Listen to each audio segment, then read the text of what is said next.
అందరికీ నమస్కారం అండి. ఓం శ్రీ మాత్రే నమః. ఓం శ్రీ మాత్రే నమః. ఓం శ్రీ మాత్రే నమః. 80 నామాలకు అర్థం తెలుసుకున్నాము. 81వ నామం మహాపాశు పతాస్త్రాగ్ని నిర్దగ్ధాసుర సైనిక. అంటే ఈ నామమునందు అసురులపై పాశు పతాస్త్రమును ప్రయోగించి దాని నుండి వెలువడు అగ్ని జ్వాలలకు వారి సేనను మొత్తముగా దహించి వేసిన శక్తి స్వరూపిణి, అసుర సేనను నశింపచేసిన జగజ్జననిగా శ్రీదేవిని స్తుతించుచున్నాము. 82వ నామం కామేశ్వరాస్త్ర నిర్దగ్ధ బండాసుర శూన్యక. అంటే కామేశ్వరాస్త్రము చేత బండాసురుని అతని యొక్క నగరమును శ్రీదేవి పూర్తిగా దహించి వేసినది. బండాసురుని సేనను, బంధు అనుచర గణములను శ్రీదేవి యొక్క సేన సంహరించిన తరువాత బండాసురుని వదకు శ్రీదేవి కామేశ్వరాస్త్రమును ప్రయోగించి దహించినది అని ఈ నామము యొక్క భావము. 83వ నామం బ్రహ్మోపేంద్ర మహేంద్రాది దేవ సంస్థుత వైభవ. అంటే సర్వశక్తి సంపన్నమయి అఖిలాండ కోటి బ్రహ్మాండ నాయకి, అమ్మలగన్న అమ్మ అయినటువంటి లలితాదేవి బండాసురుని కామేశ్వరాస్త్రముతో వధించగానే అందుకు సంతసించిన బ్రహ్మ, విష్ణువు, దేవేంద్రులు ఇత్యాది దేవతలు శ్రీదేవిని స్తుతించినారు అన్నది ఈ నామము అర్థము. 84వ నామం హరనేత్రాగ్ని సందగ్ధ కామ సంజీవ నౌషధి. అంటే శంకరుడు తన త్రినేత్రము చేత మన్మధుడిని దహించి వేసెను. అట్లు శంకరుడు దహించిన మన్మధుడిని లలితాదేవి సంజీవుని ఔషధము వల్లే తిరిగి బ్రతికించినది. 85వ నామము శ్రీమద్భాగవకూటైక స్వరూప ముఖ పంకజ. అంటే మహిమగల అక్షరముల సముదాయమే స్వరూపముగా కలిగి తామర పువ్వు వంటి ముఖముతో వర్ధిల్లుచున్నటువంటిది.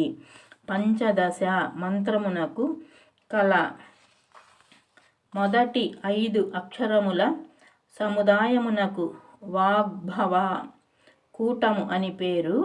ఆ కూటమును స్వరూపముగా దేవి కలిగి ఉన్నదని ఈ నామమునందు అర్థము.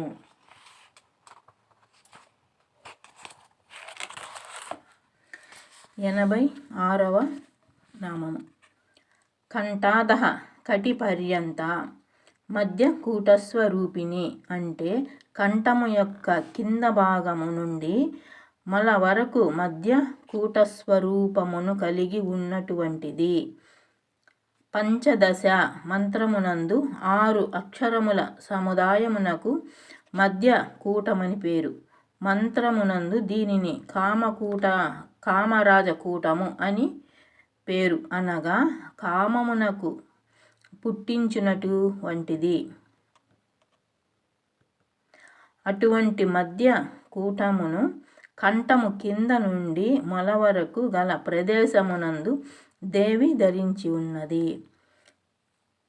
87వ నామము శక్తి కూటైకతాపన్న కట్యధో భాగధారిణి. అంటే శక్తి కూటముతో ఏకత్వమును పొందినటువంటి కటి క్రింద ప్రదేశమును కలిగి ఉన్నటువంటిది. పంచదశి మంత్రమునందు 4 అక్షరముల సముదాయమునకు శక్తి కూటము అని పేరు. ఆ కూటముతో ఏకత్వము పొందినటువంటి స్వరూపమును కటి కింద భాగము నుండి దేవి ధరించి ఉన్నది. 88వ మంత్రము మూల మంత్రాత్మిక. అంటే మూల మంత్రమే ఆత్మగా కలిగినది. పంచదశి మంత్రమే ఆత్మస్వరూపముగా కలిగి ఉన్నటువంటిది. 89వ మంత్రం మూలకూట త్రయ కళేబర. అంటే మూల మంత్రమునందు కలకూట త్రయమే స్వరూపముగా కలిగి ఉన్నది. ముందు నామములనందు చెప్పబడినటువంటి వాగ్భావ శక్తి మధ్యకూటములే తన స్వరూపముగా దేవి కలిగి ఉన్నది. 90 నామం. కులామృతై కరసిక అంటే కులము నుండి పుట్టిన అమృతము. ముఖ్య రసముగా కలది. కుల శబ్దమునకు త్రిపుటి అని అర్థము చెప్పవచ్చును. త్రిపుటి అనగా విజ్ఞత, విజ్ఞానము, విజ్ఞేయత ఈ మూడును కలిగి ఉండుట వలన విద్య, జ్ఞానము అనేది అమృతము పుట్టును. అటువంటి అమృతమే దేవికి ముఖ్య రసమై ఉన్నది. 91వ నామం. కుల సంకేత పాలిని అంటే శాస్త్రమునందు గల కళ రహస్యములను పాలించినది. ఈ నామము నందు కుల శబ్దమునకు శాస్త్రమని అర్థమును గ్రహించవలెను. శాస్త్రము ధర్మములను బోధించును. ఈ ధర్మములు గురు శిష్యుల పరంపర చేత ఆచారములగును. ఈ ఆచారములను జనులు ఆచరించురు. అట్టి శాస్త్రములందు కళ రహస్యములను దేవి ఎల్లప్పుడూ రక్షించును. 92వ నామం. కులాంగన అంటే సద్గుణ వంశము నందు పుట్టినటువంటి స్త్రీ. సద్గుణములతో స్త్రీల పాతి వ్రత్యము చేత వర్ధిల్లునటువంటి వంశమునకు కులమని పేరు. అటువంటి కులమునందు పుట్టిన స్త్రీకి కులాంగని అని పేరు. అటువంటి స్వరూపురాలు దేవి అనగా శ్రీదేవి విద్య ఇతర విద్యల వలె సులభముగా పట్టుబడినటువంటిది, రహస్యమైనది అని అర్థము. 93 కులం తస్థ అంటే కులము యొక్క మధ్యనందు స్థానము కలిగి ఉన్నది. మాతృ మానమేయ స్థానమునందు మధ్య దగు మానవ స్థానమందు ఉన్నటువంటి స్వరూపురాలు. 94వ నామం. కౌళిని అంటే కౌళిని స్వరూపురాలు. కుల అనగా శక్తి, ఆ కుల అనగా శివతత్వము. ఈ రెండింటినందు సామరస్యమును కలిగి ఉన్నటువంటిది లేదా విశ్వ నిఘంటువు నందు కుల శబ్దమునకు దేహము అని అర్థము కలదు. కనుక దేహమునందు పూజింపదగినది. దేహమందు దేవి ఉన్నది కనుక దేహమునందు కూడా భయభక్తులు ఉండాలి. 95వ నామము. కులయోగిని అంటే కుల శబ్ద యొక్క సకల అర్థమునందు ఏకత్వము కలిగి ముందు నామములనందు చెప్పబడినటువంటి కుల శబ్దముల యొక్క అన్ని అర్థముతోనూ సంబంధము కలది లేదా కుల శబ్దముల యొక్క అన్ని అర్థముతోనూ ఒప్పినది అని అర్థం. 96వ నామము. అకుల అంటే కులరహితురాలు, పరమాత్మ స్వరూపము, నిర్వికార స్వరూప, ధర్మ కర్మ గుణ రహితురాలు కనుక ముందు నామముల నందు చెప్పబడినటువంటి కుల శబ్ద అర్థము అన్నిటికీ అతీతురాలు లేదా అకుల శబ్దమునకు శివుడని అర్థము కలదు కనుక శివ స్వరూపురాలు లేదా సుగన్నవాడిపై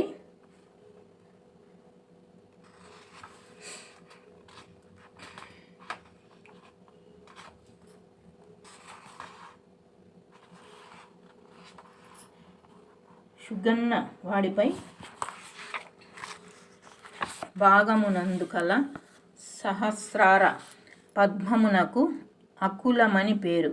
ఆ పద్మ స్వరూపురాలు. 97వ నామము సమయాంతస్థ అంటే సమయము నందు ఉన్నటువంటిది. పైనామమునందు దేవి సహస్రార పద్మస్వరూపురాలు చేత రాకాశము అనగా హృదయమునందు ఉన్నటువంటి శ్రీ చక్రమును లేదా అక్కడ శ్రీచక్రము కలదన్న భావన చేత చేయు పూజాదులకు సమయమని పేరు. అట్టి వాణియందు ఉన్నట్టిది. 98వ నామం సమయాచార తత్పర అంటే సమయమును ఆచారమందు ఆసక్తి కలిగి ఉన్నట్టిది. దేవిని ఆరాధించుటకు సమయము ఆచారము అనగా సాధకుడు ధ్యానమునందు లేదా ఆ ఆరాధనమునందు దేవి యొక్క కరుణా కటాక్షములకై వేచి ఉండుటయే సమయాచారము అగును. ఇటువంటి ఆచారమును పాటించని వానికి దేవి యొక్క అనుగ్రహము కలగదు. అటువంటి సమయాచారము నందు దేవి ఆసక్తి కలది. 99 మూలాధారైక నిలయ అంటే ఈ నామమునందు లోకైక మాత యగు లలితా త్రిపుర సుందరి యొక్క మూల స్థానమును గూర్చి తెలుపును. జగజ్జనని అగు ఆ మాత మూలాధార చక్రమునందు ఉండునట్టిది అని భావము. 100వ నామము బ్రహ్మ గ్రంథి విభేదిని అంటే బ్రహ్మ గ్రంథులను భేదించునది. బ్రహ్మ గ్రంథులు మూలాధార చక్రమునకు పై నందు ఒకటి, స్వాదిష్టాన చక్రమునకు క్రింద నందు ఒకటి కలవు. ఈ 2 గ్రంథులను విడగొట్టునది. మూలాధార చక్రము మొదలు 6 చక్రములు కలవు. వాటిలో 3 చక్రముల యందు 2 చొప్పున గ్రంథులు కలవు.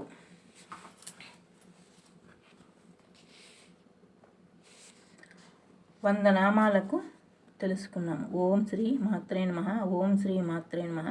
ఓం శ్రీ మాత్రే నమః.